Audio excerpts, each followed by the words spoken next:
So in this video, I'm going to provide a brief overview of Astin's two models that we're going to be using as a theoretical framework for this class and when we're talking to students and reading our material. Like I said, it's going to be brief because I covered both of these in the Student Developmental Theories class, but that was almost a year ago, so I wanted to give you kind of an update on this model. So first of all, we're going to talk about Astin's IEO model. And the purpose of this model is to help explain the effect college has on students. But there are three important elements to this: inputs, environments, and outcomes, or outputs, as Astin proclaims. So the first one is inputs. Inputs is what a student comes with to college. So it can be a high school GPA, dispositions, personality, um, family life, personal values, what they and how they identify. Now the inputs can change as they're on campus, so how they identify on campus can change because we remember the MMDI model and how we shift our identity based on where we're at and the like. The other one is environments. The environment can be the pre-college environment, such as family and school, and college environments, such as courses, peers, living arrangements, interactions with faculty, athletics, residence halls, anything that a student can become engaged or interact with is considered an environment. And that can be measured according to a whole number of factors of interest. Then the third piece of his model are outputs, and this is the outcome. All right, it's whatever comes about, however the student evolves developmentally based on inputs and environment. Now, the very interesting thing about this is inputs is different from environment and outputs because it can have multiple effects on either the environment or straight to outputs. One example is a GPA. A GPA can affect an environment, and then the environment can create the output or the outcome. But a GPA can also go straight to the outcome in terms of graduation and persistence. All right, so you may not necessarily need environment to influence graduation, which is what Tinto says, because a GPA and personal dispositions may already lead to that. But the other piece of this is the environment piece. So you can have inputs that are affected by an environment. So let's say a student is reluctant to get engaged, that's a predisposition. They live on campus, that's an environment that then causes them to want to become engaged and connected to campus. That is an outcome. So this is how Astin's IEO model applies. And when we're thinking about this, when we're talking with students, think about how their identity changed. How did they start to identify? How did you identify after you left? So you came into school identifying one way, or may not even knowing you identified one way. How did the environment change that perspective? And then what was the outcome of that identity? Use this kind of as a way to frame your autobiography reflection as well. Now the other one is Astin's student involvement theory, okay, and these really go hand in hand because for Astin, the student involvement theory really is a big piece in terms of the environment, and the inputs is the physical and psychological energy that a student has. And involvement is that definition. It's whatever the physical and psychological energy is put into an academic experience. Now let's take off our student affairs hat for a second. When we say academic experience, we're talking about anything that deals with college, classes, clubs and organizations, anything. So it's not, when we think academics, it's just not the classroom. So it's whatever that physical and psychological energy is. So the amount of energy I'm putting in and the quality of energy that I'm putting in. Because I can be putting in a whole lot of energy to a whole lot of things, but if I'm not psychologically committed, then it doesn't really mean anything and I'm not connected. For Astin, there are 5 postulates to this, and think about these when you're talking with your students because these are the most important. The first one is that the amount and investment of physical and psychological energy has a direct relationship to a student's involvement. So are they physically putting in the time and energy they need to have an academic experience? Do they have the psychological demeanor to do the same, or are they just going through the motions? There's a continuum of student involvement, okay, that we've talked about. So the amount of physical and psychological energy can vary. Then the other piece of that, as I mentioned, is the quantitative and qualitative involvement. There's many different types of what involvement is. Okay, you can have a number of different types of involvement. You can have quality types of involvement. It really varies, and it's up to the student to determine what is quality and what is quantity. Then the next piece is the student investment part. Are students invested in what they are doing? But I want to go back to the quantitative and qualitative involvement piece.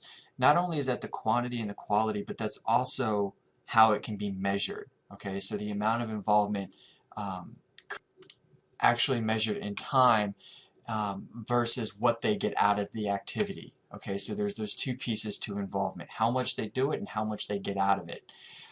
This back to the student investment piece, the development of the student is directly related to the amount of energy and effort the student puts into the program. Okay, that is huge, because if a student's not putting in the effort into the program or the class, they're not going to get much out of it. They won't retain much. And then the last piece is policy influence. Is there an institutional policy that lends itself to being developmental or helping a student get involved? One example could be a classroom reservation policy. Are students allowed to reserve spaces on campus without an advisor to meet? If not, that policy could inhibit their involvement because they're not able to meet on campus. Then that policy can affect their engagement, it can affect their connection to campus. So we can have institutional policies that completely disregard student involvement, and then that can create a whole slew of other issues. Now, there are different types of involvement that can affect retention, and it can go in different directions. So if we think in terms of Astin's IEO model, any of these, when I say these, any of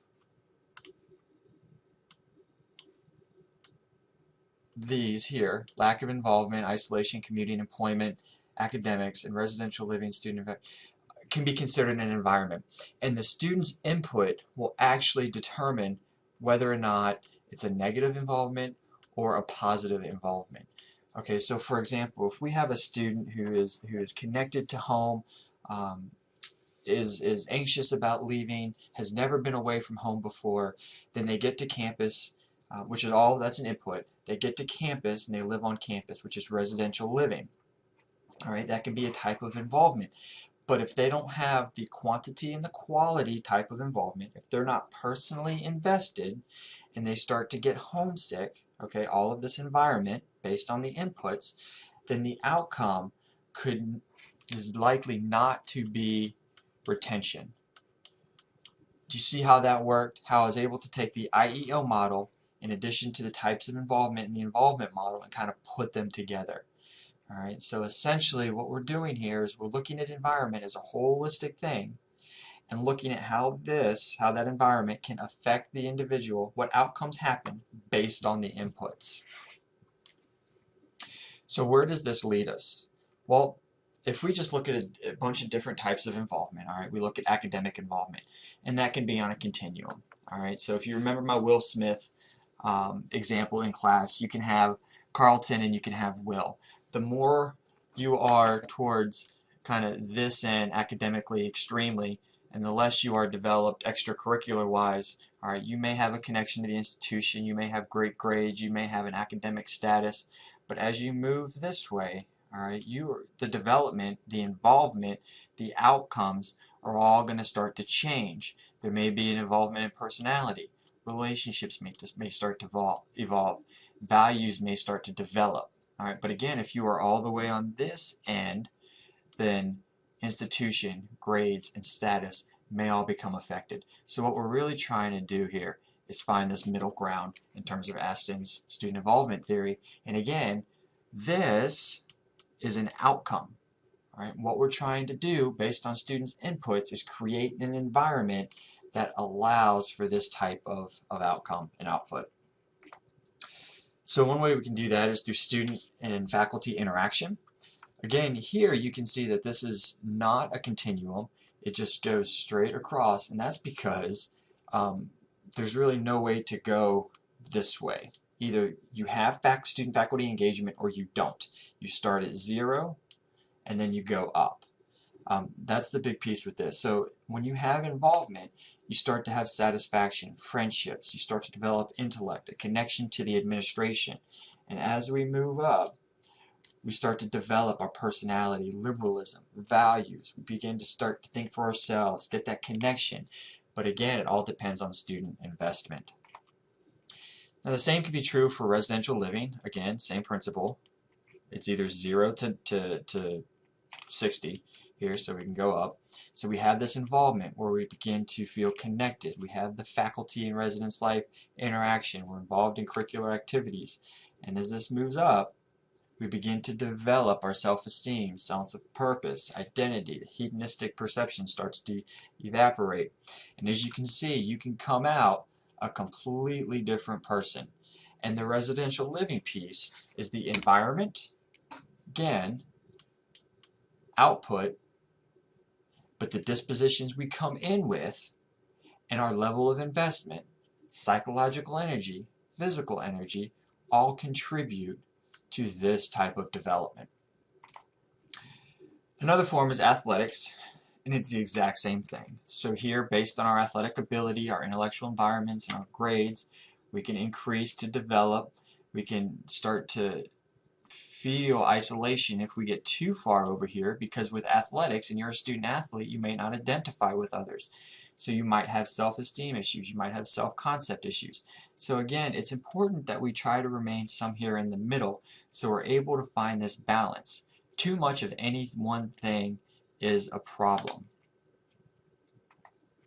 So what does all of this mean? Well, if we look at all these different environments, all right, we can see how all these different environments can affect the student. So in acting together, these different environments can have an ultimate developmental piece, but it can be positive or negative. It depends on the student, it depends on their inputs, their interaction with the environment, and the outcome is based on all of that. So if we're going to look at this through another theoretical lens, so we have the IEO and Astin student involvement model, let's throw Cross's model in on this. And depending on where a student is within the model, they may withdraw from white culture. Now, that will change their environment significantly. That will have an impact on them. Now, whether it's positive or negative depends on their inputs, their predispositions, their support system, and the like. And the outcome will be how they perceive their quote-unquote blackness, or the level of nigrescence, as Cross would call it. So as you can see, that the college environment is just mind-blowing, and the environment that the student places them in, the environment that we create, is only part of the equation. The student themselves brings these dispositions and their own ability that can relate to direct outcomes, and that is just part of what we are trying to do.